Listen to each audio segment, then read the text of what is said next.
Bienvenue sur Olesio. Aujourd'hui, on va parler des entretiens téléphoniques, comment les préparer et puis que faire une fois que l'entretien s'est passé, s'il s'est bien passé.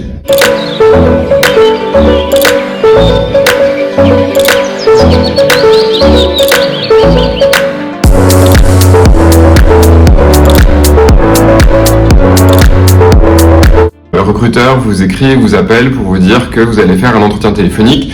Généralement, ça dure 15 à 30 minutes.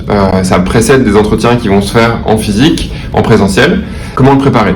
Bon, déjà, le premier point, c'est que si il vous demande de faire un entretien, cet employeur, c'est qu'il a regardé votre CV, qu'il a jugé qu'il était intéressant et qu'il veut creuser un peu sur qui vous êtes, quelle est votre personnalité, quel est votre parcours. Et donc, soyez déjà en confiance, c'est qu'il a trouvé votre profil intéressant. Alors, premier conseil pour vous préparer, essayez déjà de prévoir un script, c'est-à-dire une forme d'histoire que vous allez raconter.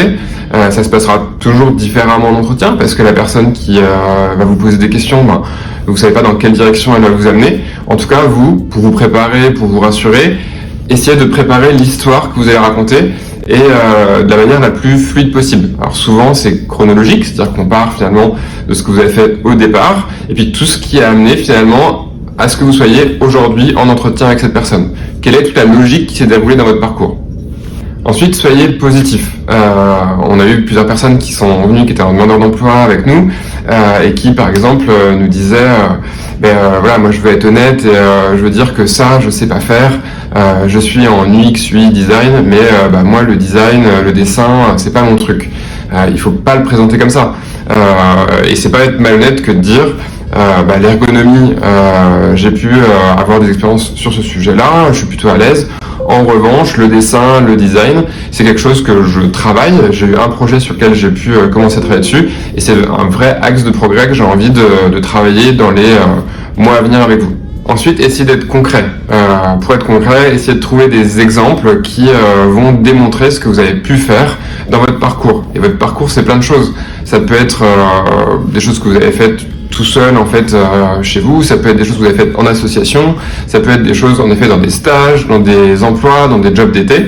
En tout cas, ce qu'il faut, c'est essayer de trouver quelques exemples concrets qui soulignent des compétences, des réalisations en lien avec le métier pour lequel vous postulez. Et enfin, préparez vos questions. Très classiquement, la personne qui vous reçoit en entretien téléphonique d'ailleurs ou physique va vous dire voilà, l'entretien arrive à son terme. Est-ce que vous avez des questions sur notre entreprise, sur l'emploi pour lequel vous postulez? Ne pas en avoir, ça démontre finalement un manque d'intérêt ou éventuellement un manque de confiance sur votre candidature.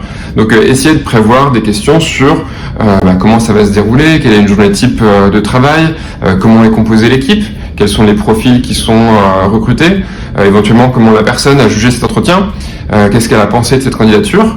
Voilà, c'est autant de questions qui pourront vous aider à avoir des retours intéressants et puis qui montreront finalement à la personne qui vous reçoit en entretien que vous avez un intérêt réel et que vous vous posez un certain nombre de questions sur l'emploi que vous occuperez.